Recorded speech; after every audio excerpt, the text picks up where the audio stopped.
Good evening. My name is Shane Noem, and I'm the chairman of the Kenton County Republican Party. On behalf of our county's 66,000 registered Republicans, I want to thank you all tonight for coming out and joining us in person and on our live stream for tonight's event. As a Republican Party organization, we do not endorse in primaries, and we do not dictate to our candidates and elected officials how they should vote. This gives us the unique ability to unite Republicans and voters behind the nominee as we head into November. For Republicans, this is a very important primary. For Northern Kentucky, this is a pivotal time. I'm excited that we can bring you this discussion, our candidates, and our community. I want to thank our partners, WCPO Channel 9, Link Northern Kentucky, and our event sponsor, St. Elizabeth Healthcare. I also want to give a special shout out to the Northern Kentucky Community Action Commission for allowing us to use this beautiful facility tonight. The Lincoln Grant Scholar House was built in the 1930s as a school for African American students. Today, it serves as housing for single parents looking to advance their education. Beyond its name, this place and its people serves as an inspiration to us all. It's my privilege to introduce to you tonight's moderator and our ringmaster, WCPO reporter and anchor, Evan Millward. Shane, thank you. A little bit of a height difference. Sorry, I need a pedal to crank this thing up sometimes, I think. You're going to hear more from Shane in a little bit. Thank you. Good evening to all of you. Good evening to our candidates. I'm so glad you're here with us. I'm so glad to see so many of you here in the audience, and I'm glad that you are watching wherever you're streaming us right now. Thank you for being with us here in the Lincoln Grant Scholar House. Over the next 75 minutes, you're going to hear from these four gentlemen running for the Republican nomination for governor May 16th. With us tonight, Eric Deters, State Auditor Mike Harmon, Somerset Mayor Alan Keck, State Agriculture Commissioner Ryan Quarles. Again, gentlemen, thank you for being here. I want to let you all know we invited all 12 candidates running for the nomination to the debates here this week. You heard from 3 other candidates last night. The rest did not confirm their participation. So, we appreciate your time here tonight. A reminder of some of the rules or campaigns agreed to tonight. Each candidate will have 60 seconds for opening statements, 60 seconds each to respond to a series of questions. If a candidate mentions you in their response, you have the option to ask for 30 seconds for a rebuttal. Then we'll end with a minute to close, 60 seconds to close. There's a clock there. It's hard to miss. It's going to beep at you. I'm going to yell at you. It's fine. So tonight, you'll get some questions from me. You'll get some questions from Shane, who you've already heard from, who's the party chairman for the Kenton County Republicans, and Mark Payne, the government and politics reporter for Link Northern Kentucky. For those of us here in the audience, again, I'm so glad to see so many of you here. Friendly reminder again to silence your cell phones at this time, take out your candy, unwrap it, at least that's what we were always told in church, and hold your applause until the very end of our debate tonight. We would appreciate it. Keep things moving. We got a lot of questions and a lot of guys on this stage tonight. So let's get to it. We are going to start with 60-second opening statements. I'm going to go long and start with candidate Quarles. Well, thank you and good evening, Northern Kentucky. My name is Ryan Quarles. I'm your current Commissioner of Agriculture and running to be your next governor. I may not have grown up in Northern Kentucky, but my mom is from here. She grew up in Boone County, class of 1970, and my great-grandfather operated a speakeasy in downtown Covington during Prohibition. So my family's been fighting federal government overreach for almost a century now in Northern Kentucky. I'm running to help unite our state. You know, this is an area of Kentucky that has had rapid growth, but due to Andy Beshear's lockdowns, we needed a leader. I sued the governor and kept over 500 family-owned Kentucky Proud businesses open despite his lockdowns. We need to have a governor that believes in the business community. I'm pro-life, a defender of the Second Amendment, and I will support our men and women in law enforcement. We need to focus on our workforce needs in Northern Kentucky as well as education. I may not have been born in Northern Kentucky, but my roots run deep here, and I'm glad to be here. Let's elect a governor who cares about Northern Kentucky. Candidate Keck. Look, I'm so excited to be here. This is an awesome opportunity for all of us to share our ideas, our values, the opportunities we see for Kentucky. My name's Alan Keck. I serve as the mayor of Somerset, Kentucky. What a tremendous blessing it is to get to lead and serve my hometown. I'm a Christian, I'm a family man, and I'm a businessman. I took the skills that I learned as a CEO in the private sector and I took them to Main Street, Kentucky. You know, my hometown of Somerset was a community that was stale and stagnant. In many ways, it was no different than the Commonwealth that we all love. You know, this amazing place with fantastic people who wasn't reaching its potential. Now Somerset has been on a rocket ship just like this area. Economic development abounds, and we're starting to reach our potential. I'm running for governor because I'm sick of being in last place. I'm sick of losing to our neighbors to the north and the south, and I believe that our best days are ahead. We're not going to get there by tearing each other down. We're going to get there by starting to build each other up and starting to push for the stars. We can do that in Kentucky, and I'm excited to be a part of it. You would think I had as much TV as I watch. I'd use a clicker. Candidate Harmon. Hi, I'm Mike Harmon, your Kentucky State Auditor and candidate for governor. You know, since I've been auditor, we've been kind of like the fellow that invented the corduroy pillow. We've been making headlines. Sorry about that. Had to get a joke in. But no, seriously, this is a very important race. You know, of everyone in this race, I consider them all my friends, but I have the most experience of all of them. I had 13 years in the Kentucky House prior to becoming auditor. I've had 8+ years as auditor. I've been endorsed by the Kentucky Right to Life. I've been endorsed by the Northern Kentucky Right to Life, and I've been endorsed by Kentucky Heritage Forum. But even with all that experience, I say this: I'm not a polished politician, but if you want someone who loves the Lord, loves his family, and loves this country, and in that order, I hope you'll think of me, Mike Harmon. If you want someone who's fought for your freedoms, your liberties, your conservative values for 20+ years, I hope you think of me, Mike Harmon. Please go to MikeHarmon.com. Thank you. Candidate Deters. Thank you for hosting this. It's an honor to be here, and I'm excited about being here. And the reason why I'm excited about being here is the opportunity to share with you at home and in the audience here about what I plan to do and why I'm running for governor. I'm running for governor for one reason. I am representing the disenchanted people out there across the state of Kentucky where I have traveled that are upset about too much government. My motto: less government, more freedom. I'm the only candidate running who is pro-Trump 100%. I'm the only one supporting Trump who is sitting on this stage tonight. I'm the only one sitting on this stage tonight who bashes Mitch McConnell. I'm the only one on this stage who meets a payroll, knows what that's like. My whole reason for running is fighting for the people out there who are suffering. Kentucky ranks last in too many categories. It's time to change that. You know how you change it? Do something different. Vote for Eric Deters for governor. All right, gentlemen, our first series of questions tonight is a series of hand raises, if you'll indulge us. Each of you are Republicans. You have similar beliefs on many things that are important to Republican voters. So let's set a baseline. Raise your hand if you consider yourself pro-life. Raise your hand if you consider yourself pro-Second Amendment. Raise your hand if your faith impacts your belief. Raise your hand if you're in favor of lower taxes. Amen. Raise your hand if you don't like Washington liberals. So now we've got a baseline and got that out of our system. Let's dig into a few things, and some of these will come back up. We want to know what makes you unique and discuss some policies and issues that are facing Northern Kentucky and the Commonwealth as a whole. We're going to start the questioning with Mark.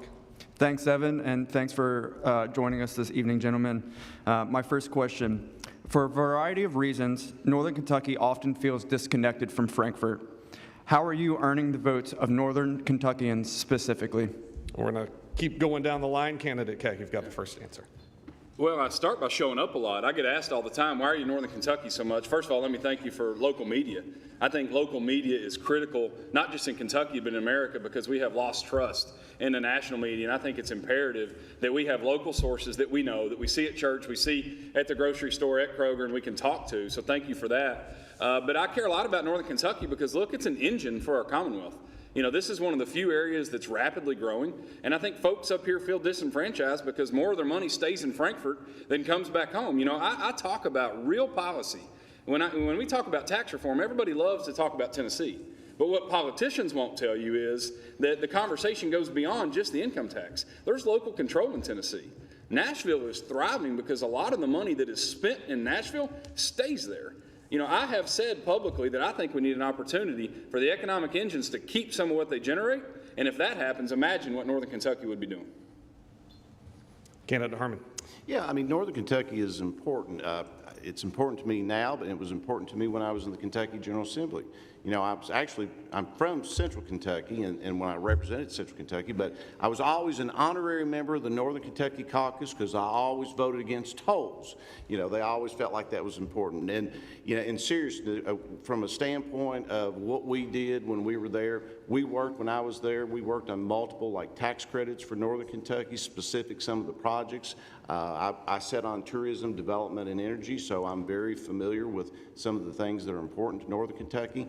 And, you know, to be honest with you, this is not unique. And when I travel to the east, the people in the east believe they're forgotten. When I travel to the west, the people in the west believe they're forgotten. And our next governor needs to make sure that we do not forget any part of this state. We need to cherish every part, and we need to help every part develop economically and otherwise. Thank you. Candidate Deters. I want to give you some straight talk, as I always do. We've heard it before. Everybody who lives in Northern Kentucky has heard it before. They come, they make promises, they speak, they leave, nothing happens. They fill cabinet positions filled with Lexingtonians and Jefferson Countyans, which is okay. Northern Kentucky, we've heard it before, red-headed stepchild of the state of Kentucky. We've been ignored. This is the most amazing, successful region in the state because where it's located near Cincinnati. The bottom line is, it is past time for Northern Kentucky to elect a governor. And you know why we haven't had a governor since Goebbels, 1900, shot, assassinated, lived 4 days and died?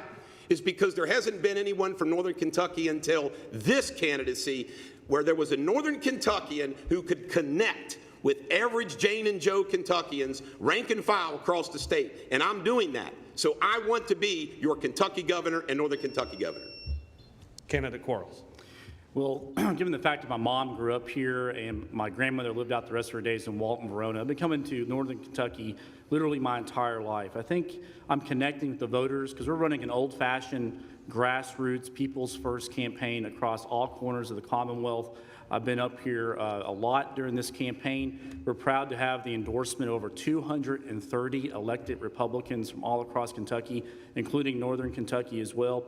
And I've been connecting with the rural parts for the past 8 years. There are rural parts of all three Northern Kentucky counties that I've been working with farm to table, with agritourism events, et cetera. And so I've been there for this region as your ag commissioner. I'm going to be there for you as your governor as well. And I want to be the governor that puts emphasis on fixing every pothole on I-75 and I-71 coming into Northern Kentucky. It's time for the taxpayer money that this area generates to come back to Northern Kentucky.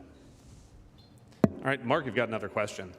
COVID highlighted a growing child care crisis across our country and Commonwealth. Governor Beshear's proposed universal pre-K as a solution, which many in the industry oppose, as it could force the closure of many private providers. What are your proposals to fix the broken child care system? Yeah, Move on down the line. Yep, Candidate Harmon. Okay. Is it me? Yes. Okay. Yes, well, first of all, let's not do what Governor Beshear did and shut down and minimize so many of our daycare providers during COVID. That hurt a lot of our daycare providers.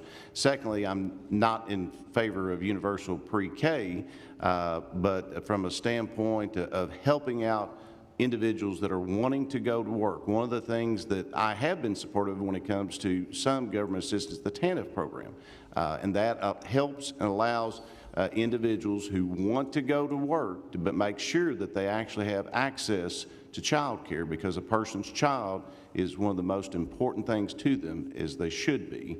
So we need to work with individuals. We need to make sure that there's as many as we can, and we need to have good business-friendly laws in place and regulations in place to incentivize that. Candidate Deters. I'm uniquely qualified to answer this question because I have been talking for a year now with daycare, child care operators across the state. The law firm which I'm associated with has actually filed some lawsuits relating to it. And the bureaucracy and the nightmare and the mess that Kentucky Department of Health and Human Resources lays on these daycare operators is unbelievable. And I agree with my friend Mike Harmon. He shut them down when he shouldn't have shut them down. They were essential. You need daycare operators so you can go to work. It was outrageous. I also agree with Mike on the whole issue that pre-K is not the solution. We don't need more public education in the face of this movement of school choice, which I also support. Let the daycare operators alone. Cut the regulations. They can't even get a phone call or an email response from Andy Beshear's bureaucratic mess in Frankfort. That's the fact.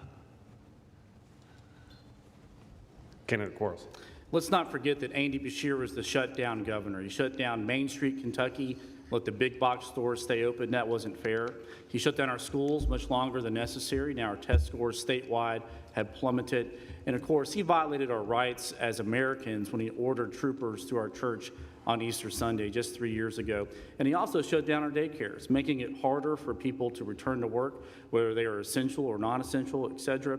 And let's not forget that nearly half of Kentucky's $14 billion budget goes towards education. And so for those school districts that choose to go forward with that, there's been historically high funding that has been returned from Frankfort to these school districts. But I think we need to engage our faith-based community as well. I'm a follower of Christ. I'm proud that our church provides resources for those, especially with young kids as well. And I think that we need a governor that works with our faith-based community instead of shuns them. Candidate Keck. Yeah, my answer is going to be a lot different here. Let me go all the way back to COVID when child care facilities were shut down, and they can correct me if I'm wrong, but I was the only one advocating early for them to be reopened. We were actually offering, as the city of Somerset, to put in the thermometers, the digital readings to allow child care operators to get back open quickly. I do support pre-K education because the data supports it. Money spent on kids ages 3 to 5 produces better life outcomes. That doesn't mean that I want further bureaucracy, but I also think it's a gateway to school choice. You see, the left has told us a lie that we can't support public school teachers and school choice, and I say, why not? But also, I think it's a lie that we can't be for pre-K because it's some Democrat idea. I don't believe in that at all. I think it's a pathway, in fact, for us to allow the dollar to follow the student, even if it's a percentage, because I think what we would all agree on is that the Democrats aren't going to allow, nor should we, shut down these private preschools. We need to empower them, allow them to be a part of the solution as we get to Kentucky kids sooner.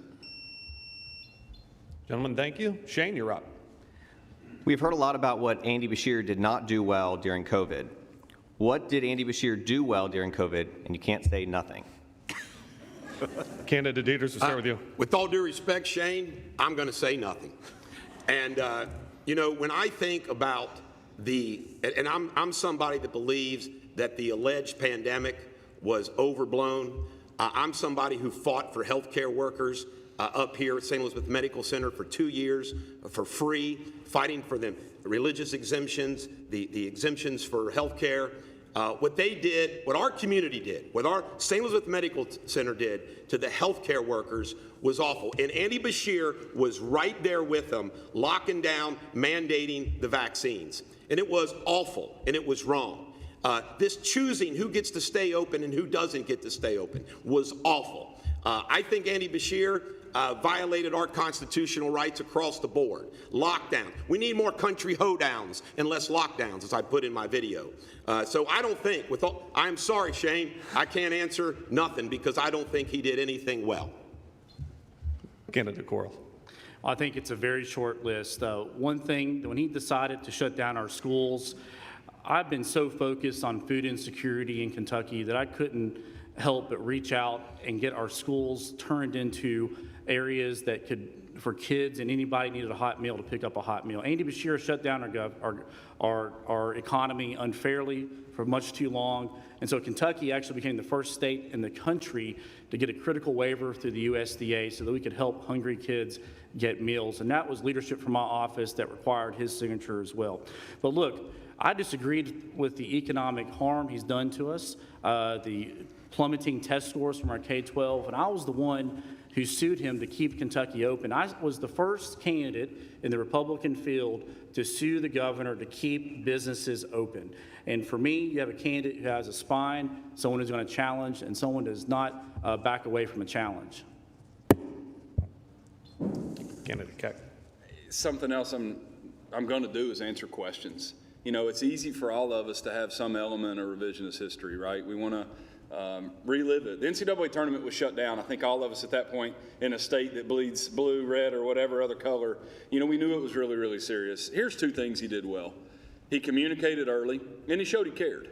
And after about a month of that, I think all of us were really, really, really sick of it. He continued to stick to that plan instead of what good leaders do is adapt. We had new data come out.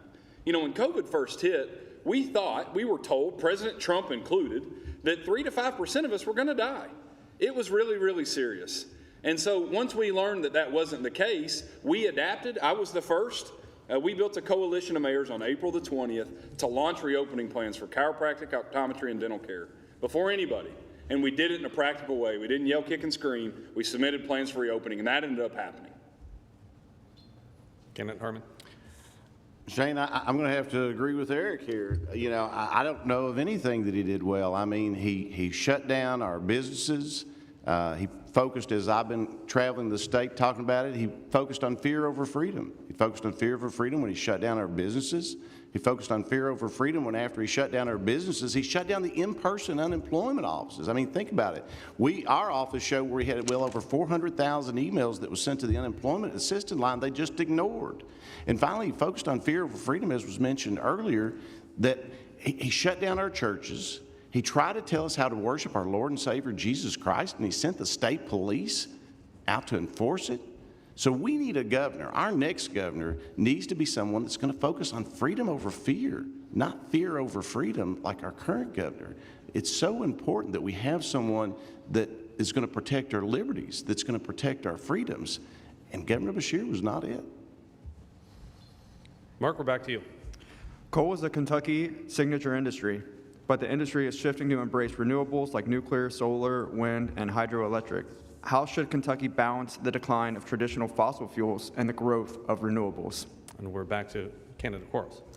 Well, first off, God bless Kentucky with a lot of natural resources, including coal, natural gas, big timber, 12 million acres of timber, and of course, agriculture that is second to none in our nation. And so we need to get government out of the way. First off, we need to support the coal industry, but I support an all-the-above approach when it comes to lowering the cost of energy. That means lowering the cost of your utility bills, but also the cost of doing business in Kentucky. I've also have a track record of pushing back against President Obama's and Biden's EPA when it comes to getting what we think are power seizures from the EPA on Kentucky farmland with WOTUS. I've got a background and track record of getting government out of the way. Let's do this. And of course, in northern Kentucky, you have a large airport. Let's make Kentucky the sustainable aviation fuel capital of the United States. You can make aviation fuel out of 100% soybean-based derivatives. Let's connect agriculture with a thriving aviation community in Kentucky. Candidate Keck. We absolutely have to leverage the resources that we have.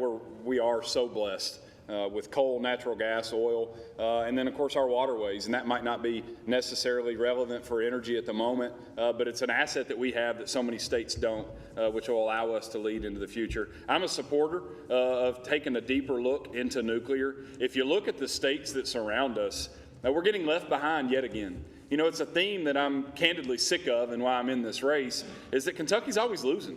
You know, I'm a proud Kentuckian. I know if you're watching tonight, you are as well. But we're 44th to 48th in almost every measurable category.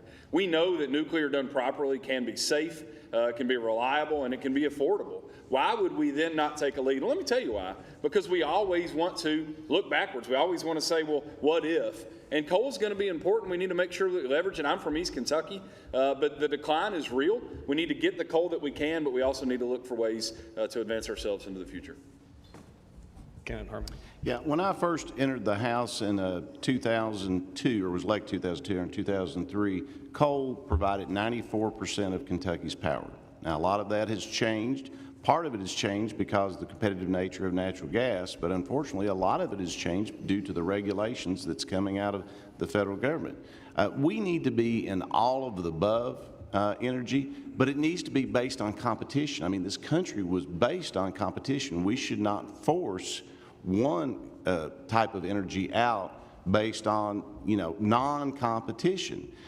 So I'm very supportive of coal. I'm very supportive of all above, and it was mentioned earlier, I think it's important for us to look at other options. So many people who have talked about the quote-unquote dangers of fossil fuels, which I disagree with, but they're against nuclear as well. And if carbon is your God, then nuclear is the best solution to it because it produces none. Candidate Deters. As the only candidate sitting on this stage with mountain roots, Harlan County, Kentucky, coal country, Black Mountain, I can tell you, and I want to make sure everybody in Kentucky knows, that I will fight, defend, and support Kentucky's coal industry as hard as I can. It needs to be defended. You know what you're electing? You're basically electing a governor. Is he going to be strong and tough enough to stand up to the federal government? I will be. As far as nuclear energy, I've been touting nuclear energy forever. Nuclear energy is clean energy. It would create jobs. It's safe. I'll go ahead on the record tonight, because this is an issue that I've gotten a lot of questions about. I'm not really keen on these solar farms. I'd rather Kentucky farms be used for farming and agriculture rather than ugly solar panels. But the bottom line is this global warming attack that we're getting from the globalists hits Kentucky hard, and we need somebody strong to stand up to them, and I will. Shane, we're back to you. As Republicans, over the last few years, we've made a lot out of the term woke, cancel culture, and environmental social governance. How are your views different than your Republican opponents on these issues? Candidate Keck, we'll start with you. Well, I'll start by saying I don't use buzzwords just because they poll well. Republicans tried that last year. 70% of our country said that we were going in the wrong direction, and what happened nationally? We got our butts kicked again. I'm ready for common sense and a do-something approach. It's why we've been so successful in mayor, is I don't worry about tearing other people down. You mentioned you were the ringmaster. We're in the midst of a race where the top two candidates, per se, are beating the hell out of each other. And is that really going to help our state? Is that going to help a state that has 48th in median income, 48th in fiscal policy, fiscal stability? The answer is no. And so we can talk about woke because consultants tell us it's great. Yeah, cancel culture is real. I don't believe in it. I believe in second and third chances. I don't think you say something to make a mistake, you should be destitute for the rest of your life. But I'm talking about real solutions. You mentioned child care earlier. We had a plan on child care on day one. Our entire vision has been out there for Kentuckians to see the day I filed. Alan Keck cares about results and solutions. Candidate Harmon. Yeah, when we were in the debate in Louisville, they asked us to define woke. And I said, it's more about indoctrination and cancellation. And that's really what it's about. But for those who, they ask how we differ, well, with my 13 years of experience in the Kentucky House, I was fighting woke before fighting woke was actually even a popular thing, or maybe even before woke was a terminology. But it's one of the things that we have to fight against. We need to make sure that people succeed, and we need to look at people as people, look at them at their heart, look at what they do, look at their character and the content of their character. And we need to make sure that our education reflects that. We need to make sure that we get back to educating, not indoctrinating. And we need to make sure that we provide options for our kids so that every child can succeed to their highest level, not just some arbitrary floor. Candidate Deters. Well, I am completely different than everybody else running for governor, also sitting on this stage on this issue, because I speak up and speak out every single day on this. I'm with you. All that laundry list, what they're doing in our schools, what they're doing relative to the drag queens in the schools, what they're doing with gender mutilation, what they're trying to do, on every single issue, the indoctrination, all of it. We need a strong governor that will fight back and stand up for it, not a moderate. You're hearing some moderate comments up here. We don't need moderation when it comes to defending our children. And in fact, I support the death penalty for anyone who sexually abuses a child or physically abuses that child so bad, ends up in the hospital. We have to protect our children, and we have to be strong in doing it. And I think that's the whole woke thing is about indoctrination, like Mike said. Candidate Quarles. Somewhere along the way, society invented cancel culture. I think it's very toxic for us. You make one mistake in life, and as Alan said, you're vilified. I think that we're all human. I think it's so important that when it comes to our schools that we get back to the basics. We're not just competing against Texas or New York, we're competing against India and Japan, that we need to have quality education that focuses on preparing our students for life skills. That includes everything for being prepared for vocational trade, higher education, or even balancing your checkbook. So that's what I would do as governor, is get our Kentucky Department of Education focused on returning to the basics as well. When it comes to ESGs, I'll work with the General Assembly or sign an executive order that would forbid our pensions from investing in companies with ESG focus as well. And finally, I'm a big believer in religious freedom, that we need to protect those who have religious objections of things that are being unfortunately taught in the classroom. Mark? Northern Kentucky is the economic engine of the Commonwealth and the state's second most populated region. Our unemployment rate is the lowest in the state, and our labor force participation rate is the highest. What is your plan to continue that momentum and keep our state and region competitive? Candidate Harmon. Well, I think in any region of Kentucky, we need to put a focus, and of course, I appreciate the governor promoting the low unemployment rates, but unfortunately, what he doesn't like to talk about is the low labor participation rate. And we need to help every part of Kentucky succeed in getting that labor participation rate up. One of the things that I've suggested, I've talked to so many people that feel trapped because when it comes to government assistance, Medicaid specifically, people are so terrified that they're going to lose their Medicaid. I've suggested allowing people to stay on Medicaid for a while and pay a percentage of their salary above poverty so that they can stay on there and give that incentive for them to work and make that percentage such a level that eventually it makes more sense for them to go back into the private sector with it. That is just one of many things that we can do to promote not only Northern Kentucky, but the entire state of Kentucky. Candidate Deters. It's really about access and communication and willingness to do something. Northern Kentucky needs a governor, and I would be a governor from Northern Kentucky, where people in Northern Kentucky, businesses, schools, organizations would have quick access to the power and the authority for the state government and all the bureaucracies to get things done. It's that simple. The government wields a lot of power with a lot of the departments. Sure, there's plenty of things that he has to work with the legislature on. I personally am for less government, more freedom, which means tax and regulatory cuts. Will be an economic boom across the state, including Northern Kentucky. But I sat down with Chris Knuckleman a couple years ago, and he admitted, the Kenton County Judge Executive, that it sure would be nice to get more from Frankfort, because everybody knows we don't. It's across the board how we get left out. Everything gets left out. Northern Kentucky does. Under me, that will not happen. You'll be able to text me, and I'll respond. Candidate Quarles. I have several ideas that would help out the growing economy of Northern Kentucky.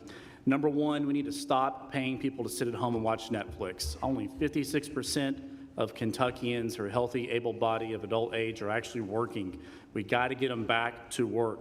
Number two, there's a housing shortage in Northern Kentucky. We need to make sure that we have a balance of this. We see this in Scott County, where I'm from, where the Toyota and Lexus plant is from as well.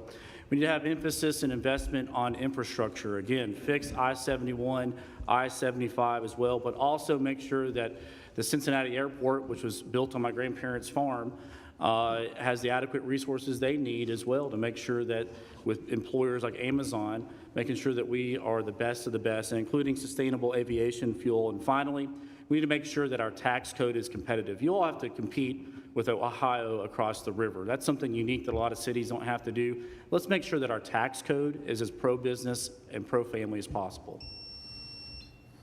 Candidate Keck. Again, I can speak to this from a position of experience as a businessman, a CEO, and a mayor. I know what it's like to get things done at a local level. This starts for Northern Kentucky with local control, allowing more resources to stay in this community. The second thing is getting creative on reentry. The effective unemployment in this area is 0. You know that. There are more jobs than there are people willing to work. We proposed, again, on day one, sliding scale benefit reform, allowing us to take care of the working poor instead of those unwilling to work. But we want to grow and expand programs and organizations like the Life Learning Center that are helping people go from recovery to redemption and getting those that are most desperate for a job and a second chance that place of employment. We've done that in Somerset as well, where we're training people in the jails. They leave with not just a job, but a career. And then finally, understanding, again, as an executive, what it's like, because I've dealt with it as mayor. Challenges like infrastructure, public safety, which we haven't talked about yet, economic development, and dealing with the legislative body. I've tackled all those things as mayor, and we'll do the exact same thing as governor. Candidate Harmon. Oh, You start? Yeah, you Yes, did. I started. Sorry. But I can answer it again if you want to give me another minute. Shane, how about your turn? Kentucky is known for having some of the strongest laws protecting citizens' rights to own and possess firearms and limiting access to abortions. What additional laws would you sign, and what proposed laws would you veto relating to guns and abortion? I know where I'm going now. Candidate Deters. Well, first off, I am 1,000% in defending Kentuckians' gun rights. I would veto red flag laws. I would veto restrictions on those. I tell you what I would not veto. I would not veto laws that would allow no more gun-free zones so law-abiding citizens could carry guns. I'm the only one with the courage to ask the question after the Louisville shooting, is this: did that bank have a policy against their employees having guns? You know, that's how we protect ourselves, law-abiding people with guns. As far as the pro-life issue, I am pro-life. I would veto any extension of abortion in the state of Kentucky, and I would sign every pro-life bill that hit my desk that the legislature passed. Candidate Quarles. I'm a defender of the Second Amendment. It's there for personal protection. It's there for hunting. Just yesterday, we raised $250,000 for our food banks through a shotgun shoot. Especially when it comes to youth sports, I would help encourage folks to learn gun safety at a young age, just like I did through 4-H. I've had an A rating with the NRA, and I've been endorsed previously as a legislator multiple times by the NRA, and I'm against red flag laws because it's a violation of due process as us as Americans and the protections we have in our Constitution. When it comes to abortion, I would protect and defend the trigger law that Kentucky recently passed. I know there's a lot of lawsuits that are yet to come, but we need to talk about reforming our broken adoption and foster care system in Kentucky. I'm the only candidate really talking about this. We have 8,000 kids looking for a forever home, and so as governor, we need to support our crisis pregnancy centers as well as reform our broken adoption and foster care system. Candidate Keck. For so many Americans, the Second Amendment is the most cherished one, and I think the reason is without that amendment, then so many of the others would go away. You know, our right to liberty and freedom of religion and free speech. And so we're going to fight with all that we can to protect that. I do believe there has to be extended discussion on mental health and the crisis that we have in America. We're overprescribed, we're overdepressed, we're struggling in so many ways. And so I think we need to get the folks that need help. Nobody should ever have to leave our Commonwealth to get the help that they need. And effectively, if you're allowed to send somebody to get the help that they need, they're not going to be a threat to themselves or society. As it regards to life, I'm just thankful that I'm a part of the party where the only disparity might be in the instance of violent sin or violent crime. You know, if you look at the other side, they're talking about late birth abortion, partial birth abortion, or full term. You know, this is not a party of that. This is a party that celebrates and promotes life, and we're going to continue to advocate accordingly. Candidate Harmon. Yeah, I mean, I've always been a strong supporter of the Second Amendment. You know, I always received NRA rating of A. I've always encouraged the use of the training of Eddie Eagle. As a matter of fact, it's kind of funny, you know, we passed a few years ago the constitutional carry in Kentucky, but I actually carried that bill all the way back in 2010. Unfortunately, I was always in the minority, so we were not able to advance that. In regards to the pro-life issue, Pro-life issue was one of the things that got me involved in politics in the very first place. As was mentioned earlier, I'm endorsed by the Kentucky Right to Life. I'm endorsed by the Northern Kentucky Right to Life. I support the law as it is on the books now, that the only exception is protect the mother's life in case it's in danger, and really for me, only in the event that you can't save both of those individuals, because it is a life. Shane. Let's get philosophical for a second. The founders of our country chose to establish a representative democracy over direct democracy.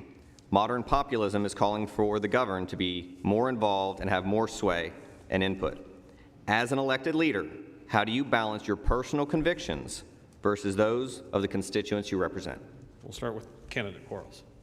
Thank you for that question. Number one, I'm a firm believer in the Constitution, both the United States Constitution and, of course, the most recent reiteration of Kentucky's Constitution, which was written in 1891 with some modifications along the way. So number one, I want to follow what the Constitution says. I think that we have so many issues that could be resolved instead of running to the nearest courtroom to sue people like the governor does. He's suing me over the state fair right now.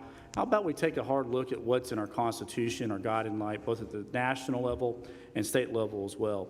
Secondly, I grew up on a farm working. I was so fortunate to have a mom who's a public school teacher and a dad that continues to farm today.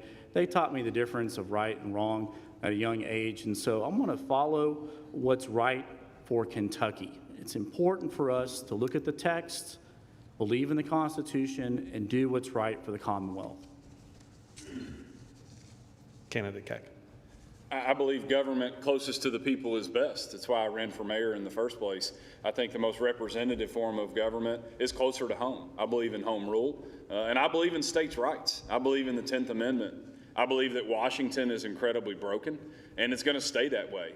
I don't think that we need 535 people and the unelected bureaucrats that come from whatever presidential administration happens to rule our lives. I think that we're elected to, yes, represent them, but they choose us to make decisions on their behalf. I was proud to be reelected by almost 20 points as mayor because we were successful in doing that. And I want to bring that same type of leadership to Kentucky. Candidly, I'm sick of being told what to do from Washington. I'm sick of waiting every 4 years for a Messiah president to come and save us. Look, Kentuckians are better than that. I don't really care about the next presidential election until we solve this one, because Kentuckians deserve better. We don't need to wait for that white knight. We need to pick ourselves up from our bootstraps and start getting things done at home. Candidate Harmon. Yeah, I think it was Benjamin Franklin that they asked, what type of government do we have? And I think he said it was a republic, if we can keep it. So that's important to keep in mind. You know, during the debate when they were removing some of the powers of the governor just recently, they asked me, if you're a governor, do you care that they removed it? And I was like, no, we don't need a king. We need a governor. We do not need a king. You know, when I was first elected to the state house, I was elected to the state house, was first Republican from Boyle in 102 years. And part of that was because the state, well, for me, is because you treat everybody with respect. The area was only 25% registered Republican, but you treat everybody with respect. But here's the thing. I loved being in the State House because the State House is the representative that is closest to the people other than your local government. When I was elected state auditor, I was the first Republican elected state auditor since 1967. So it's important for the people's voice to be heard. Candidate Deters. I have a history degree. I have a law degree. I only have a minute to answer this question because I could quote the Constitution. Populism, led in this country now by Donald Trump and the Republican Party, is not a risk of causing harm to our democratic republic. What has happened in our democratic republic is the Democrats and the Republicans who have held office in this state and in this country have let the people down. And the people are angry and they're mad. They're fed up with career politicians. They're fed up with Mitch McConnell and what he does with Joe Biden, and then comes down to the bridge and then does things at Lincoln Day dinners blaming Joe Biden for the spending. People do not trust politicians, and they shouldn't. That's why populism is on the rise. Donald Trump is the leader. I embrace it. You know what? We just have to have different leaders in our democratic republic that listen to the people. Mark, you've got next question. Thanks, Evan. During the 2022 legislative session, the House released its budget ahead of the governor, a first in Kentucky history.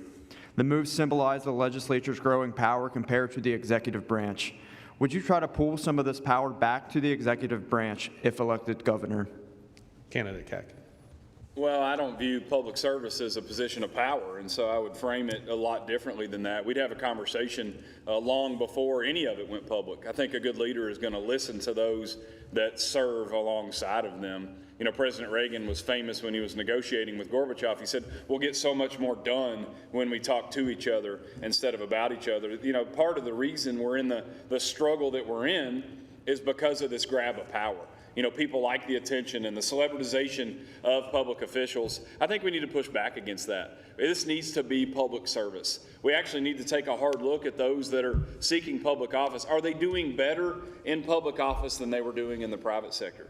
Do they want self-preservation because they want to stay in government, or are they there to serve the people? So my plan, my hope would be I'll work alongside the General Assembly, leadership in both, members of the General Assembly that aren't in leadership, to make sure that I hear their concerns as well, like the representatives from Northern Kentucky that were kicked off committees, and come to a consensus before we release anything. Candidate Harmon. Well, on the first item about the General Assembly doing the budget, I thought that was a great idea because, you know, you've got a new governor coming in. Now, I know it was a different time, but a new governor coming in, and you're basically going to have, 45 days to get a cabinet, get a budget. So I think it's very good that they work. Now, as for, you know, them seizing power, as I mentioned earlier, I think it's good. We should have a governor, not a king. And one of the things I've always said, you know, with 13 years in the Kentucky General Assembly, I've worked with these individuals. We need a governor that's going to be able to work with the General Assembly, not fight with the General Assembly. You know, I've jokingly said that since I've been auditor, we've been able to pass 12 to 13 good pieces of legislation to help government be efficient, effective, and ethical. And I told people I passed a whole lot more legislation as auditor than I did in 13 years in the minority as a state rep. Candidate Deters. First off, I think it's really important that you understand that it's just the reality that the Republican legislature has this power. And what I'm hearing on the campaign circuit is Republican legislators are fed up with Andy Beshear taking credit for all these wonderful things that have happened due to the Republican legislature. That's what's going on. It's the Republican legislature. Now, do I agree with everything a Republican legislature does? No. Here's what I would do. First day on the job, even before I got on the job, I'd call in the Senate Majority Leader, the House Majority Leader, and I'd sit down and say, okay, here's what I want. What do you want? What can we definitely agree on? What can we reach an agreement on maybe? And what are we never going to agree on? Start at the top of the list and work my way down. Let's face it, the governor and the legislature has to work together. And I think having a Republican governor, and I'm the best one to beat Andy Beshear, would be wonderful for this state. Candidate Quarles. With over 90 vetoes, a historic high, lawsuits consistently going after legislators right now and other executive branch officers, we need a governor that's going to work with the General Assembly and not fight the General Assembly every single day. Governor Beshear has zero relevance with the Kentucky legislature right now, and he proves it every single session. Ever since John Y. Brown was governor, the legislature has grown in independence. I believe, as a former legislator myself, in co-equal branches of government. And so I want to work with the General Assembly. Imagine the day when a governor and those in legislative leadership sit down, not in January, but in October prior to a session and say, what do we want to do for Kentucky? What are the top 3 or 5 issues that we want to do? Instead of battling it out publicly, let's get it done by working together. And as Ag Commissioner, that's the type of consensus leadership that I brought to the table. We're back to Mark. With the defeat of former State Representative Sal Santoro in 2022, the chairmanship of the powerful Transportation Budget Review Subcommittee went to a legislator from rural southern Kentucky. How will you assure that Northern Kentucky receives adequate support on Kentucky 536, the 4th Street Bridge, and the Brent Spence Bridge project? Candidate Harmon, we'll start with you. Sure. Well, I mean, in general, the General Assembly makes a determination on who's going to be, chair those particular committees. But I think just like anything else, it's important for us to put a strong focus on helping every part of the state, but certainly those are priorities to Northern Kentucky, and it's important for us to sit down, just as was mentioned earlier, it's important for us to sit down with the leadership in each of the communities, figure out what is the most important thing to them, work not only with the local leaders, but also work with the General Assembly. And that's another thing that we've talked about, that you've got to have a governor that's going to help maintain those same focuses. And just as I mentioned when I was in the House, even though I was from Central Kentucky, I worked with a lot of Northern Kentucky legislators to see what their priorities were so we could work to try to get those through as well. Candidate Deters. The voters spoke. South Centura lost. It's the way it is. I'm not going to belittle the people of that district who voted the way they did. They chose a different path. And the fact that it went to another committee member isn't going to make any difference if the governor of Governor Kentucky is from Northern Kentucky. So if I'm elected governor, it changes the whole ballgame. It's different than anybody else sitting on this stage. I drive these roads that you just mentioned, 536 to Brent. I drive them every day. I am thoroughly familiar with roads. I got to ask all the developers, all of the communities out there in Northern Kentucky, ask yourself this question. How cool would it be to be able to call, text, and email your governor from Northern Kentucky and have input on our roads, the bridges, everything dealing with transportation, and have somebody that has a Department of Transportation that could talk to the member of that committee and get things done for Northern Kentucky? It'd be beautiful. Candidate Quarles. We have some great new freshman members of the Kentucky General Assembly. I worked with all of them this past session to pass multiple bills. And so I want to make sure that every single representative and state senator has their fair say when it comes to the road plan, which is over $1 billion each year. And as for the chairman from Southern Kentucky, I had dinner with him just last night down in Wayne County. So I have a great working relationship that's already pre-existing when it comes to making sure our priorities are met. But here are some things. Let's have a transportation and, let's say, Kentucky budget that's based off funding needs and merits and not giant check presentations. Let's make it so the governor cannot use this as a re-election fund, which I predict is going to happen this fall with Andy Beshear going around the state. And finally, I want to be the first governor in modern history that takes their name off of every entry and exit point on our interstates and our airports as well. It's a waste of taxpayer money. Candidate Keck.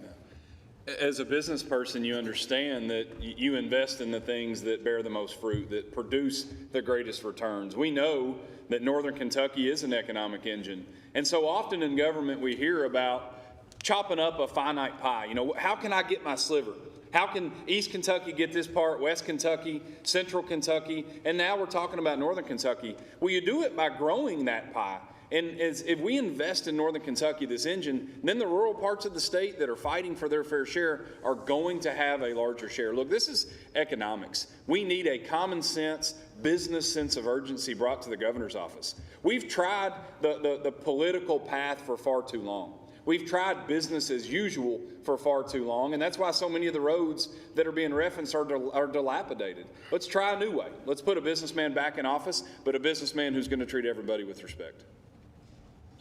Shane, we're back to you.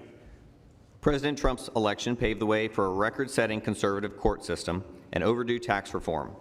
His time in office also concluded with controversy around his election, 2 impeachments, and ongoing legal challenges. What lessons from Trump's time in office will you take into the Kentucky executive branch? Candidate Deters, you're up. Well, first off, I stand with Trump on all of that. Trump was unfairly impeached.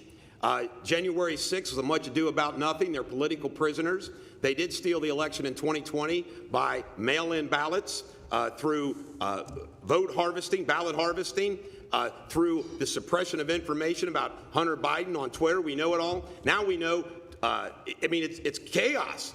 The Biden family is a political gangster family, and our national media suppressed it.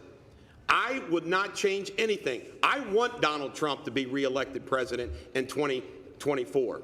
The one thing that I would do different than President Trump, and I always point this out, my difference is, I'm not a billionaire. I'm just a millionaire. So I'm not pretentious. I don't need a gold toilet. I don't live the lifestyle that Donald Trump has, and I have probably a little softer side than he does on dealing. I'm not going to do mean tweets, but the bottom line is I'll defend Trump today, tomorrow, and next week. Candidate Quarles. Donald Trump brought in a big swath of America that felt forgotten about. As I travel Kentucky, visit all 120 counties, President Trump brought in a lot of folks that otherwise felt disenchanted. And so I think that's a lesson learned, to make sure you listen to the people. I've met with him multiple times. He's appointed me on a couple task force, including rural infrastructure across America. But I think some of the lasting legacies is a revived court system. He also challenged the D.C. establishment. I also think that it's important to look back at what he did for the economy as well before the COVID lockdowns, that our economy was restored. We have record low unemployment across the way. And so one thing that I would like to bring to the governor's office was his one-stop shop approach when it comes to businesses looking for permitting or moving to Kentucky. We're going to provide you a shepherd so you can navigate the labyrinth of Frankfort, Kentucky, just like he did in D.C. Candidate Keck. Yeah, I think the business sense of urgency is something that we'll all agree on. Our economy was booming. Interest rates were less than half of what they are today. And by and large, America was more free and more prosperous. I think we also, though, need to learn from these lessons. We saw it in Governor Bevin and in President Trump, is that if you refuse to build consensus and relationships, then that opportunity for leadership becomes finite. You can be a truth teller and be blunt and also treat people with respect and dignity. You know, the lessons for me come from Scripture. The good Lord said to love our neighbor. That didn't come with asterisks or special consideration. It just said, love your fellow man. I can also be bottom line up front and very, very blunt and candid in treating people with respect. I love everybody. I love all Kentuckians, and I also know how to get things done. Those lessons aren't mutually exclusive, and that's how I've led. That's how we'll continue to lead. Candidate Harmon.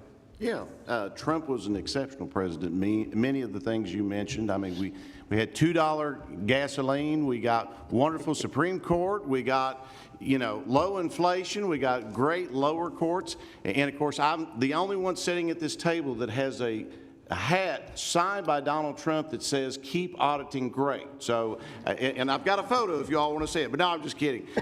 You know, from the standpoint, and the only other thing well, there's more things, but one of the things we also learned is we need to make sure that we have bigger fonts on his teleprompter, because when he introduced me when he was here in Kentucky, he said, Auditor Mark Harmon instead of Auditor Mike Harmon. But no, really, I mean, from the standpoint, one of the things we do, as mentioned, we won't have mean tweets. We want to make sure that we treat people appropriately, but do so and still stand up for what is right. And we can do both. We can do both. Shane, we're back to you. In 2019, Governor Bevin lost Kenton and Campbell counties, and his vote total decline from 2015 to 2019 in Boone County was substantial. What is your plan to appeal to suburban Republicans that were turned off by his rhetoric? Candidate Quarles, we're back to you. Well, first off, I have 8 years running the second largest executive branch agency in Kentucky, only second to the governor's office itself. I've been working with these suburban populations all over Kentucky, whether it's farmers markets, getting more local food into our school systems. We have more schools, 1,000 schools now serving local food. These issues I know resonate in suburban areas as well. I've also been a leader on reducing food insecurity and hunger in Kentucky, and so these are things that I think that are appealing. I'm also a candidate that's making sure that we travel to all corners of the Commonwealth as well. I'm proud that I get in my big red truck and we travel the Commonwealth and we listen first.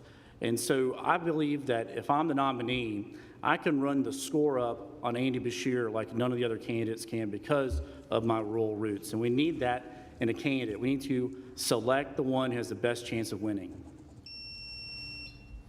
Candidate Keck. Specific to these suburban voters that you mentioned, you know, the swing with Bevin in 4 years, I think we bring three things to the table that they appreciate. The first is radical authenticity and transparency. I don't use those buzzwords because, again, people tell me to. You know, we're finding ways to bring people together while still being honest, authentic, and transparent. The second thing is my executive experience. It's very unique. The only one in the field who's been a CEO in the private sector and a CEO of one of the largest municipal governments in Kentucky. They like that common sense approach. They like the fruit of our results. They like the fruit of our past. You know, I don't have to tell folks what we might do or what we think we'll do. We can show them what we've done. Like back in the blue when the world said to defund the police. Like growing an economy when the world said that, you know, Eastern Kentucky and small town Kentucky is stale and stagnant. And the final thing is a vision. The Keck game plan has been out there since November for the world to see. I think these voters appreciate that level of forethought and that level of vision that they can take a look at, and they know we can execute. Well, and once again, Bevan was much like Trump, Bevan was a wonderful governor. I mean, he was the first governor to fully push for the fully funding of the pension arcs, both teachers and other. But unfortunately, he took the time to attack teachers, which was sad, and he should have defended with facts. And that's what we have to do as Republicans. We have to defend with facts. We can't defend with name calling. And as for myself, as was mentioned earlier, when I was first elected to the state house, I was elected in an area that was only 25% registered Republican. You know, when I was elected auditor, it was still predominantly Democrat in Kentucky before things started changing. But you know what? I got reelected as in the state house every time because even though it was very Democrat, because I treated people with respect. And there was a poll done in 2012 that showed that even though I'm extremely conservative, 11% of self-professed liberals voted for me because I treated people with respect. Candidate Deters. I think how you win them over is by caring. And how do you care? You communicate, you listen, you treat them with respect. I've give out my cell phone number, 859-250-2527, to every Kentuckian. I respond to every single text. I've heard from everybody across the state of Kentucky. You know what I've learned? Teachers aren't all Democrats. A lot of them are Republicans, and they care about their pension. You know what else? Union workers. There's a lot of Republican union workers, and they care about their union jobs. I am the candidate who is running for office of governor of Kentucky, who is proving during the campaign by communicating, listening, giving out his personal cell phone number, which I'll continue to do as governor of Kentucky. That's how I win people over. No one cares about you more than I do, and I've proven it with my entire life. Mark, we're back to you. Northern Kentucky legislators introduced legislation in the 2023 session to do away with Certificate of Need, which particularly impacts Northern Kentucky. What are your thoughts on Certificate of Need, and would you reform it or get rid of it? Candidate Keck, you're up. Well, I'm going to start by saying that I always support competition. I think that that's especially true and necessary in healthcare, but we also need that competition to be fair. I know here St. E provides an incredible amount of service, and they do it across the gamut of healthcare. And so what isn't fair is allowing new competition to come in and not offer those same services, but also don't believe in monopolies. And so I do think that there is some nuance that's necessary. It's a certificate of need, and I'm going to support and advocate for anything that allows competition as long as that competition is fair. Specific to healthcare, though, I think we need an all-of-the-above approach. Kentucky is one of the worst states in America with it. I think 44th in healthcare outcomes. We lead America in diabetes and cardiovascular issues. You know, we need, and we launched this in Somerset called the Healthy Somerset Initiative, but a holistic approach, mind, body, spirit, our physical body, our spiritual health, and our mental health. And I think that will help alleviate the challenges that we face in healthcare overall. Candidate Harmon. Yeah, you know, I'm familiar with Certificate of Need, and it's interesting. When I was up here speaking in Boone County, I spoke to a couple of legislators that are actually very supportive of eliminating the Certificate of Need, and I do understand the concerns with that as well. From standpoint, much as was mentioned, I'm very much a believer in competition. I also believe in a level playing field. So I think it's something that we can't just throw out one answer right now. I think we do need to sit down with our legislators. We do need to sit down with our local officials, our health care providers, and find out what is the best to provide that competition without also shutting down existing hospitals, and other healthcare providers. Candidate Deters. For you listeners, certificate of need means Kentucky has this very complicated process. To allow competition, you have to show need, and those that are already there get to fight it. So anybody that tries to come in like Christ Hospital gets fought by St. Elizabeth Medical Center and their political power. I know all about it. I was the first one to speak up against it. I'm for eliminating certificate of need. You know what the argument is? Wait a minute. We can provide cheaper and these services are better and we can reduce costs. It's a bunch of baloney. Prices go up. You have a monopoly. We have health care monopoly in Northern Kentucky, and it is not good for Northern Kentucky. And the same thing around the entire state. We need to eliminate it and allow competition. Anybody who took Economics 101 in class knows competition brings down prices and increases better services. Candidate Quarles. COVID changed everything. It changed our economy, it changed telemedicine, it changed telework conditions as well. And as we unfortunately have to come back from these lockdowns, and let's not forget that our healthcare heroes who we praised at one point may have lost their job for refusing a mandatory vaccine, which I'm against. We need to make sure we reevaluate all systems. And so one thing you're gonna get out of me as a candidate, I wanna tell you if I'm not as well versed on an issue as I should be. And secondly, I'm going to appoint a cabinet with people that are a lot smarter than I am on these particular issues. But I have studied certificate of need some in Northern Kentucky. I'm open to review that, but I also think it's important that we work together to find common sense. I also think, speaking of health care, for those of you in rural Kentucky at home, we have an access to health care issue in rural parts of the state, and let's focus on mental health issues as well. I'm open to reforming certificate of need. All right, we have time for one more question. How about that? Come by fast. Mark? I'll take it, Evan. The legislature passed a bill in 2022 that would place a charter school pilot in Northern Kentucky. But with Northern Kentucky University choosing on being an authorizer, it leaves the school in doubt. What are your thoughts on charter schools, and how would you move forward with the school in Northern Kentucky? Candidate Harmon, you're up. Yeah, of course, I've always been very supportive of charter schools. I think anything that, well, school choice in general, and I think anything that we can do to provide additional competition, as was mentioned earlier, is important. Now, years ago, I had a local KEA president asked me why I was for school choice, and I explained, you know, when you have that particular competition and choices, parents who choose, even if they choose to stay in a traditional public school, our satisfaction level goes up. But she looked me right in the eyes and said, but Mike, if you let parents choose, they would never choose their school. And the sad thing was, I knew that school, and I knew she was wrong. I knew those teachers had worked so hard in that public school to get it back to where it needed to be. I also knew that the parents had gone in and worked so hard to get it back to where it needed. But the fact that a teacher in that system felt like they were putting out a subpar product, well, it broke my heart primarily for the students, but it broke my heart for the teachers and for those parents as well. Candidate Deters. I can't believe I left out that when our governor, during the quote-unquote COVID, what he did to our schools. It was awful. You've had children who've had a year, 2 years, lost education. I believe in charter schools. I believe in education any way we can do it well.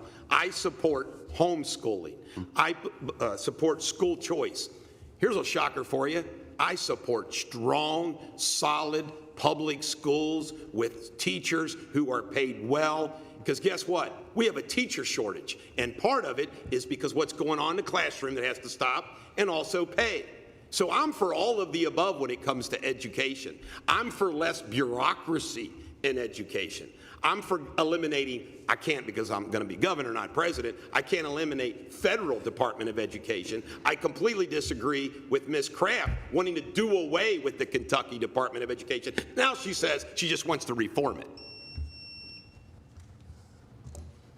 Northern Kentucky is known for many different educational outcomes and choices as well, from Covington Catholic to our public school systems as well. As an education guy myself, I have a doctorate in education. I'm the son of an educator. She spent 30 years in the classroom. I think it's important that we give Kentucky options, especially in Northern Kentucky and our friends in Louisville as well that are begging for different choices when it comes to their kids' education as well. Beshear vetoed many of these initiatives that were passed by our General Assembly, being led by members of the Northern Kentucky delegation as well. I also believe that parents should have a say-so what their kids are exposed to in the classroom, that we should support our teachers. They're trying to teach. They're trying to raise other people's kids as well. I support discipline reform in the classroom so that teachers can take control of the learning environment. And for someone that grew up on a farm, I support our vocational and trade programs and also support our strong homeschooling community across Kentucky. Candidate Keck. Kentucky's one of 6 states in America that doesn't have charter schools or school vouchers. It's yet another example where we allow politics to allow us to go further and further behind. And who suffers? Our kids. It's why we have generational poverty. We can keep doing things the exact same way, or we can start to reform and change course. When we launched the Keck game plan, we talked a lot about education. You know, we talk about supporting our public schools, but also school choice, which I do. We talk about adding student support personnel in the classroom, where our teachers have help in the classroom dealing with behavioral health and mental health challenges. We talk about making student teaching a paid internship. And then finally, we start talking about stop teaching to the test. If you listen to teachers and you listen to the men and women who care deeply about our kids, these are the things they're telling you. These aren't my ideas, they're theirs. So let's listen, let's make these reforms, let's support school choice and charter schools. Let's absolutely do it here and across our Commonwealth. Gentlemen, give you a couple seconds to collect your thoughts for your closing statements. In the meantime, while they're doing that, let's thank our questioners tonight. Mark Payne from Lincoln, KY, Shane know him, you know him. Thank you guys, I appreciate that. So Mike started the last question. Candidate Deters, you are up first with your closing statement. How much time? A minute. Okay. I have 1 minute, so I just want to encourage you to go to DetersForGovernor.com or Deters for Governor on my Facebook page. You can check everything out. I also want to just say why I am different than everyone else running for governor. I have a background in law, business, real estate, communications, and media. I'm also one of the oldest. I am tougher than a pine knot. I am strong. You want a fighter, I'm that fighter. I'm the only one who supports Trump top to bottom. I'm the only one that is speaking out against Mitch McConnell in the deals. I'm against corruption. I'm against political gangsters, what we have. We need a new way of doing things. Less government, more freedom. I'm for complete tax overhaul of this state. We need that. I'm for protecting our children. But you know what? More than anything else, I care. I'll communicate. I will listen to you. Wouldn't it be great to have a governor who cares that much? It'll be a totally different way of governing that you've never seen. This is your one chance to do it. Deters for governor. Thank you. Candidate Quarles. Voters of Kentucky, in less than 3 weeks, you get the opportunity to select the Republican nominee to take on Andy Beshear. And I challenge you to nominate the person who has the best chance of beating him this fall. Back in 2019, I won 117 of 120 counties. I got more votes on election night in 2019 than Andy Beshear did. I'm out there earning the votes every single day. Vote for someone who's putting the effort in, 70-plus hours a week right now, in addition to running the Department of Agriculture. I want to help out Northern Kentucky with workforce development, our housing shortage. I'm focused on Kentucky issues in this race. I also think we should look at our 9th and 10th Amendment options when it comes to what we can do to decouple ourselves from Washington, D.C., depending on the issue. But tonight, I'm running a positive campaign. I'm proud of what we've done, and it's important that we fix I-71 and I-75. And as a lifelong Reds and Beagles fans, I'm with you. Candidate Keck. My name's Alan Keck. I'm the mayor of Somerset. I'm a Christian, I'm a husband, I'm a father. I've led my community, the community that I love and cherish. I want the opportunity. I'm asking for your consideration to lead the Commonwealth that we love. I'm sick of the rest of America laughing at us, scoffing at us, telling us that we're poor and dumb and that we're unhealthy. I'm sick of being 48th in almost everything that's important to us. The Kentucky I see is so rich in potential, and we need a leader who's going to uncover it. The Kentucky I see is 40,000 square miles of natural beauty and immense God-given natural resources. We're the state of the Ford truck, the Camry, the Corvette. We're the state of Amazon, and we're the state of UPS. Look, this is a special, special place. If you're watching tonight, you know that. I think you can see the difference in somebody that's looking for another job, looking for an opportunity to enrich themselves, and somebody who cares deeply about you, our Commonwealth, and our future. I'm asking for your consideration. Again, my name's Alan Keck. Please go to keckforkentucky.com. Take a look at our vision. Candidate Harmon. Yes, and I would ask you to go to my website, MikeHarmon.com, and check us out.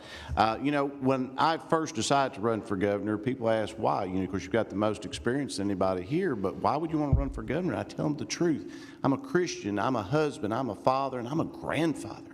And I want my kids and my grandkids, and someday, if I'm blessed enough, my great-grandkids to live in a state and a nation where they can accomplish anything, and I mean anything.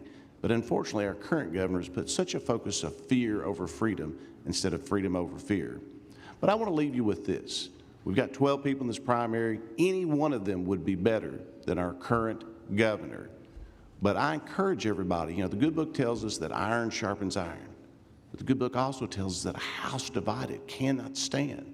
So when this primary is over, we've all got to come together. We've all got to come together because we've got one goal, and that goal is to make Andy Beshear a one-term governor. That has to be our goal. It's like you all have done this before. Gentlemen, I thank you for your time. Thank you.